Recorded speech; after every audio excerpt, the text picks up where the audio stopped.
радах прызыўнікоў гамяльчанін Кірыл Клінтухоў. Малады чалавек у гэтым годзе скончыў Беларускую акадэмію авіяцыі і паралельна працаваў на сталічным заводзе. Далейшы кар'ерны шлях таксама плануе звязаць з самалётамі, але па-першае аддаць доўг радзіме. Служыць будзе ў роце ганаровай варты. Настроение позитивное. В целом я не боюсь туда идти. Мне нет какого-то страха, зажатости. Очень много друзей вот как раз в Минске, куда я иду служить. Я думаю, уже там ждут. Даже знаю это. Я думаю, буду ждать, пока вернусь. На церемонии юнаки принесли клятву, пообяцали стараннасцю вучыцца военной справе, свята шанаваць вайсковае братство и с гонором представлять свою малую радзіму. Падтрымаць прызыўнікоў перед адказным этапом у жыцці приехали их родные и близкие. Отправляю своего сына в армию, вооруженные силы. Радость, гордость, что он уходит, не откосил, как у нас говорят сейчас, а пошел служить. Пускай физически развивается, пускай, чтобы было кому-то защитить нашу страну, наш народ, наших матерей, сестер. Я его с 5 годов воспитывала, его мать умерла, и он у меня учился, окончил школу, от меня и поступил. Довольна, что он пошел сюда, хай служить, хай будет здоровый.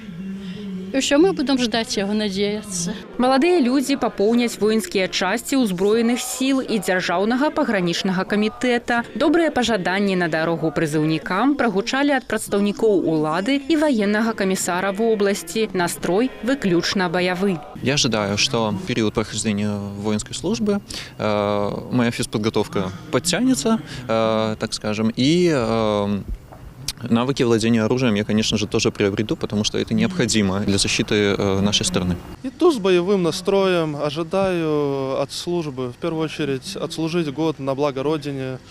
Буду со всех сил защищать нашу страну. Я уже полностью подготовлен к службе в армии, у меня есть опыт службы. Работал в Министерстве внутренних дел 3 года. Месца для урачыстай цырымоніі абрана не выпадкова. Тут пад Гомелем у гады Вялікай айчыннай вайны базіраваўся партызанскі атрад «Бальшавік». Дзеянні яго членаў у барацьбе з нямецка-фашысцкімі захопнікамі для моладзі і не толькі прыклад мужнасці, стойкасці і сапраўднай любові да сваёй радзімы. Для наших ребят это честь учиться защищать свою родину. Уверен, что они достойно научатся, овладеют военно-учетными специальностями и вернутся в строй и станут в военные комиссариаты на учет, как уже подготовленные защитники нашей Родины. Гэта старт восеньскай адпраўкі грамадзян на тэрміновую ваенную службу. Усяго для выканання ганаровага абавязку па абароне міру і спакою роднай зямлі у гэты прызыў адправяцца каля 2000 рабят з Гомельшчыны. Цырымонія прыняцця ваеннай прысягі для новабранцаў запланавана на канец лістапада. Алеся Заяц, Ігор Марышченка, тэлерадыёкампанія «Гомель».